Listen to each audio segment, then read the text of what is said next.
Après 8 mois d'activité comme ministre de la Culture et de la Communication, l'heure n'est évidemment pas au bilan.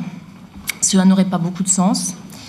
Mais ces premiers mois passés au ministère dans une période de crise, dans une période de changement aussi, ont permis en tout cas de jeter les bases d'un nouveau pacte de politique culturelle. J'ai consacré mes efforts à rétablir la cohérence entre les projets du ministère et les moyens dont il pourra disposer aujourd'hui et demain. À préserver aussi les dispositifs d'aide à la création en France et en Europe, bien sûr. J'ai ouvert la concertation avec les acteurs du monde de la culture et de la communication pour défricher avec eux de nouvelles pistes. Tout ceci pour définir une nouvelle politique culturelle. Tout d'abord, qu'avons-nous engagé au cours de ces premiers mois ? D'abord, et vous le savez, j'ai effectué un certain nombre de choix budgétaires et je les assume dans un moment que nous savons difficile, mais nécessaire, de redressement des comptes de l'État. C'était inédit pour le ministère de la Culture et de la Communication. Mais ces choix ne découlent pas seulement de la nécessité. Ils découlent aussi de certaines convictions. Des choix donc positifs en faveur de l'éducation, de la formation, de la diffusion de l'art et de la culture sur tous les territoires. Mes priorités, elles sont clairement affirmées et je les respecterai. J'ai ensuite, et avec le gouvernement, affirmé la volonté de préserver les outils de la politique culturelle qui ont fait leurs preuves. Par exemple, en confortant les principes de notre système de soutien au cinéma, mais aussi en confortant notre attachement à la loi du 1er août 2003 relative au mécénat, et loi dont nous fêtons d'ailleurs cette année le 10e anniversaire. J'ai par ailleurs posé les règles d'un nouveau dialogue avec les collectivités locales, qui sont les partenaires essentiels et indispensables d'une politique culturelle cohérente. Pour moi, il n'y a pas concurrence ou rivalité entre l'action de l'État et celle des collectivités locales, mais bien complémentarité et confiance dans un domaine, la politique culturelle, où nous avons besoin de toutes les énergies. J'ai aussi posé les bases, et c'était ô combien nécessaire, d'un nouveau dialogue avec les partenaires sociaux du ministère et plus largement du secteur culturel et du secteur de la communication. Enfin, j'ai souhaité réorienter fermement le travail du ministère pour consolider et moderniser la chaîne du livre à l'ère du numérique, pour penser l'exception culturelle dans un acte 2 innovant, pleinement inscrit dans le XXIe siècle, pour défendre les positions françaises au niveau européen, où je m'emploie à constituer avec nos partenaires, et encore cette semaine en Allemagne, des groupes solides et inventifs, attachés à une Europe qui s'exprimerait, qui donnerait enfin de la voix au-delà de la seule notion de marché ou de concurrence. Le travail a été engagé aussi pour mettre un accent nouveau sur les filières de formation. La concertation sur les écoles d'architecture est à mi-parcours pour préparer le projet national d'éducation artistique et culturelle. Enfin, pour adapter nos outils de préservation et de valorisation du patrimoine, vous le savez, j'ai demandé aux professionnels de préparer un livre blanc sur l'archéologie préventive. J'ai donc voulu redonner à la politique culturelle sa vocation première, qui est celle d'être l'un des biens les plus partagés par nos concitoyens. Je veux redonner de l'oxygène à la culture. La culture, c'est en effet pour la France évidemment un atout formidable, un ferment de citoyenneté. C'est peut-être d'ailleurs sa plus grande force dans notre pays. Son lien avec notre histoire et puis un espoir pour l'avenir, puisqu'elle génère aussi, bien sûr, de la croissance économique et de l'emploi. Mais surtout, la culture, dans cette période, de crise économique, mais crise aussi politique, crise de sens. La culture, c'est ce qui donne finalement l'espérance et la perspective à la jeunesse. Alors, de quoi va-t-il s'agir dans ce nouveau pacte ? D'abord, justement, de redéfinir les objectifs de la politique culturelle pour qu'elle soit un pacte de citoyenneté. La politique culturelle a été, finalement, au fil des années, progressivement identifiée à la réalisation de grands équipements. Et on sait que certains ont eu tendance à réduire les politiques culturelles passées aux grands monuments laissés par les grands présidents. Aujourd'hui, ces grands équipements existent. Et donc, il faut assurer, après leur édification, leur activité. Mais surtout, cette politique de grands équipements a fini par faire que le remplissage maximum devenait la seule grille de lecture de la réussite ou de l'échec d'une politique culturelle. Comme si finalement l'appréciation quantitative était la seule justification de leur existence. La logique d'offre a été poussée jusqu'à l'excès. D'abord, évidemment indispensable à un moment où la France manquait d'équipements et de structures.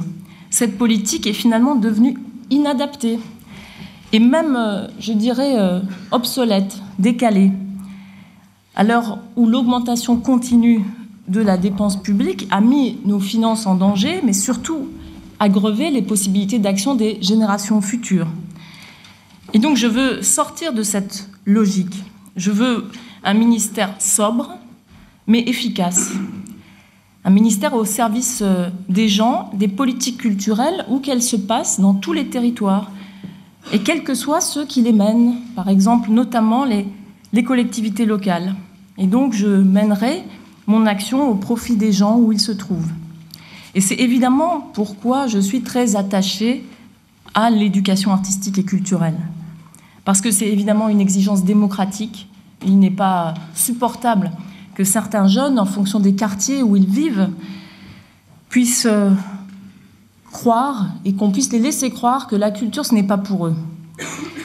Cet enjeu va donc tous nous mobiliser, au ministère de l'Éducation nationale, comme au ministère des Sports, de la Jeunesse et de la Vie associative, ou au ministère de l'Enseignement supérieur et de la Recherche, ou encore au ministère de l'Agriculture, qui s'occupe aussi des jeunes qui sont dans les filières agricoles.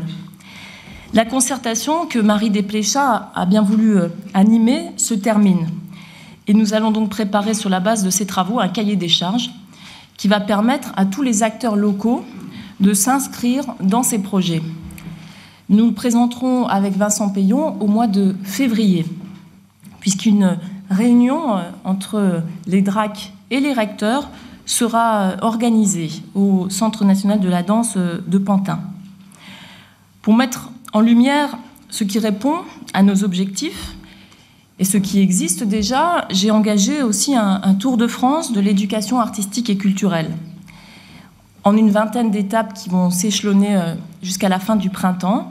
Je veux ainsi aller valoriser, mais aussi expliquer ce que nous voulons proposer aux enfants et aux jeunes et initier ce processus de généralisation qui est l'objectif rappelé par le président de la République.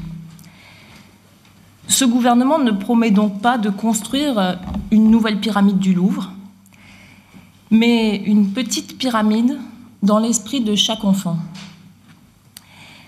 Et c'est cette même ambition citoyenne qui me conduit aussi à réfléchir avec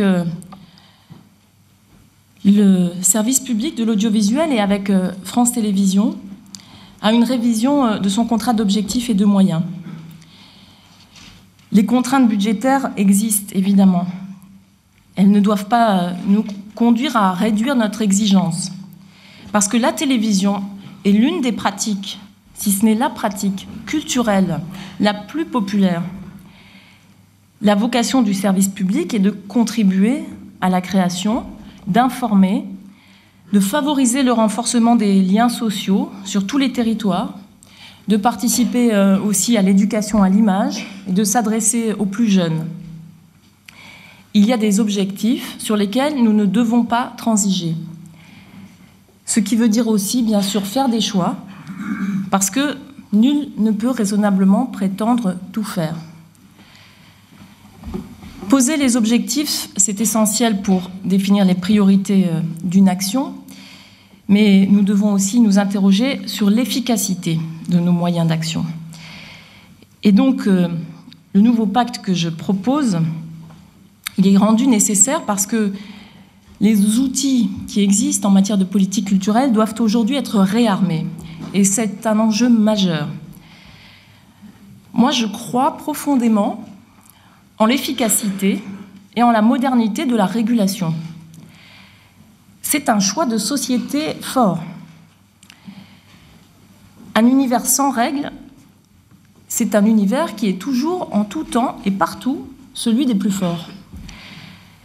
Et celui qui se détourne et qui marginalise les plus fragiles.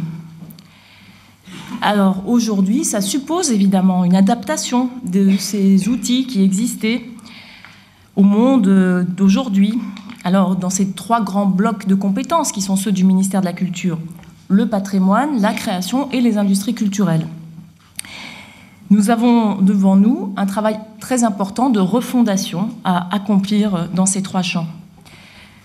Je ne vais pas vous en donner un détail trop long, mais vous indiquer simplement les grands chantiers que nous avons devant nous.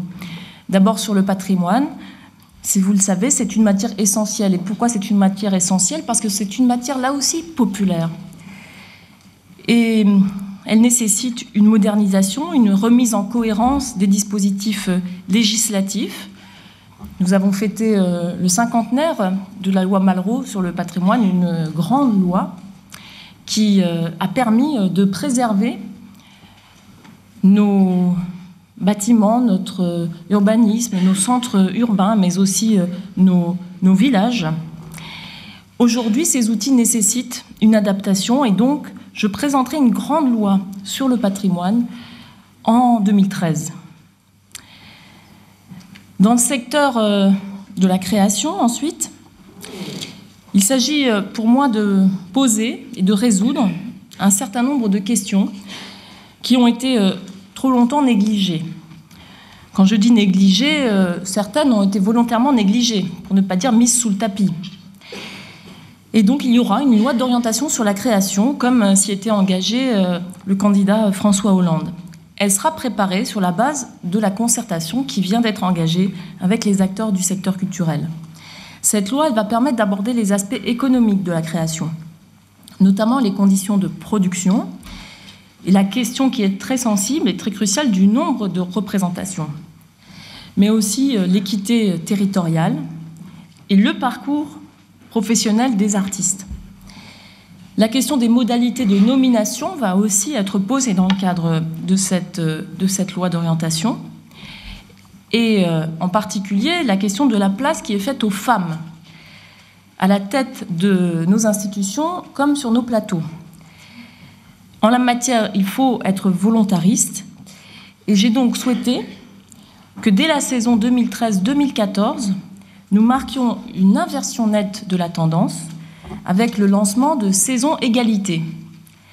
Je propose que les établissements culturels s'engagent sur des initiatives qui permettront de donner une place plus équitable aux femmes, dans la programmation comme dans la répartition des moyens de production. Le théâtre est le miroir du monde, mais il ne faut pas que l'institution culturelle soit le reflet des blocages de notre société. C'est aussi dans cet état d'esprit que sera abordé au cours de l'année le dossier de l'intermittence. Je fais de l'emploi et de l'emploi culturel une priorité. C'est aussi la priorité du gouvernement. Et donc je porterai cette ambition avec mon collègue Michel Sapin pour tenir cette parole dans l'organisation du dialogue avec les partenaires sociaux, pour protéger aussi ceux qui concourent à la fabrication de notre patrimoine. L'art, c'est aussi du travail, Et c'est donc aussi à cet endroit que j'entends agir avec responsabilité. Le troisième acte de refondation, qui est évidemment vital pour le soutien à la création et aux industries culturelles, c'est l'acte 2 de l'exception culturelle. Un acte qui n'a que trop tardé, qui est fortement attendu parce que la révolution numérique n'a pas commencé il y a 8 mois. Il faut réécrire nos outils de régulation des industries culturelles. Et encore une fois, non pas pour opposer les uns ou les autres, mais pour préserver l'efficacité des politiques publiques, qui sont aussi des politiques industrielles. Le numérique modifie l'acte créatif, mais aussi les modes de diffusion des œuvres. Le processus de partage et de recommandation, de prescription, la protection des libertés publiques comme des libertés individuelles les plus précieuses. Il ouvre des voies nouvelles, mais ce nouvel univers ne conduit pas nécessairement à renoncer à des mécanismes vertueux et qui ont fait leurs preuves, qui ont été mis en place au fil des années, voire des décennies pour certains, et qui font aussi une partie de la spécificité française. Il faut donc aujourd'hui repenser ces outils. La rémunération des créateurs, le financement efficace de la création doivent toujours être assurés en même temps que la diffusion la plus large des œuvres. La dimension européenne de ce travail de refondation n'est pas la moindre, je l'ai déjà évoqué, et l'issue de ces discussions sera au cours de l'année 2013 et au-delà. Pierre Lescure travaille avec son équipe, en lien avec évidemment le ministère, pour me remettre ses conclusions et ses propositions à la fin du mois de mars. Ce travail, il intègre bien sûr tout ce qui a déjà été engagé comme concertation, comme groupe de travail, comme mission sur le livre ou sur la musique. Il s'articule aussi avec les assises pour la diversité du cinéma qui se sont tenues hier à la Comédie Française, au Théâtre Éphémère, sous l'égide du CNC. Il intègre aussi évidemment les discussions qui sont engagées avec le ministère, avec tous les membres de la commission de la copie privée. Et les décisions seront prises sur cette base. Enfin, le dernier grand objectif que je veux évoquer aujourd'hui devant vous, c'est celui des aides à la presse. Cela me permet de saluer la mémoire d'Olivier Chevrillon, qui est décédé ce matin, qui était donc parmi les fondateurs du Point et l'ex-président de l'Express.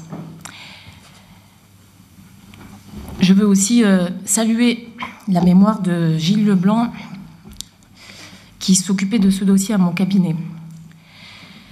La concertation sur la refonte de ces aides s'ouvrira demain. J'en ai confié la conduite à un groupe de travail qui est animé par Roch-Olivier Mestre. Alors, au-delà de la démarche de médiation qui a été engagée à l'initiative du gouvernement avec Google, entre les éditeurs de presse et Google, qui vise à permettre la reconnaissance enfin de la valeur économique des contenus de presse, au-delà de l'urgence qui nous a conduit en 2012 à définir avec Prestalis et avec tous les partenaires concernés un chemin pour permettre de préserver notre système de diffusion des journaux, au-delà des enjeux que porte l'AFP et qui sont essentiels à la filière de la presse, il est évidemment aujourd'hui indispensable de s'atteler à ce travail de fond et de définir pour demain l'outil de soutien qui assurera la préservation d'un secteur qui est essentiel à la démocratie. Il faut rappeler que chaque année, des journalistes meurent pour exercer leur métier, apporter au monde l'information libre et juste, qui est l'un des piliers, l'une des pierres angulaires de la démocratie. L'année 2012 a été marquée par la disparition de 121 d'entre eux. Alors, réfléchir aux aides à la presse, c'est évidemment se placer dans cette perspective, qui est non seulement une perspective économique, mais aussi une perspective démocratique. Si je m'attelle avec ténacité à la refondation des outils de la politique culturelle, c'est parce qu'ils servent une cause à laquelle je crois profondément, cette cause qui justifie le nouveau pacte que je veux dessiner, un nouveau pacte qui est rendu nécessaire pour faire renaître la place de l'art, de la culture dans la société française. Cela vaut sur le plan économique, bien sûr. La crise que nous traversons est d'abord une crise économique. Et les industries culturelles concourent fortement à l'emploi dans notre pays. Je répète souvent qu'il n'y aura pas de redressement productif sans redressement créatif. C'est évidemment encore plus vrai en France que partout ailleurs. Et c'est une réalité qui est trop souvent négligée. Moi, je veux une prise de conscience des atouts dont nous disposons et des atouts dont dispose la France face à ce que l'on appelle la compétition mondiale ou la mondialisation.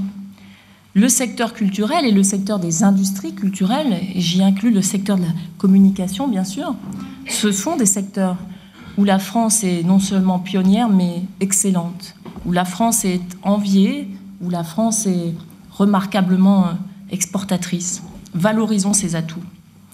Cela passe par des décisions stratégiques claires, et je pense par exemple à ce que nous avons fait avec Arnaud Montebourg pour défendre l'attractivité et la compétitivité de notre territoire dans le secteur de la production cinématographique, dans le secteur des tournages de films, ou pour soutenir les éditeurs phonographiques les plus fragiles.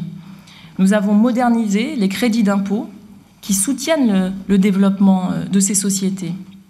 Et nous avons donc fait le choix de la prise en compte de la réalité économique du cinéma dans un monde extrêmement concurrentiel. C'est aussi à travers cette articulation entre l'économie et la culture qu'il faut comprendre la place toute particulière que j'accorde au métier de la culture et de la communication, et donc à la formation. Il faut penser notre action en termes de filières, des filières d'innovation, des filières de création, des filières de développement. Les écoles d'enseignement supérieur qui dépendent du ministère, les écoles d'art, les écoles d'architecture, de photographie, de cinéma, déploient une pédagogie qui est construite sur le concept de projet. C'est une pédagogie très innovante, c'est une pédagogie d'avenir. Elle est à la fois enthousiasmante pour les élèves et aussi efficace.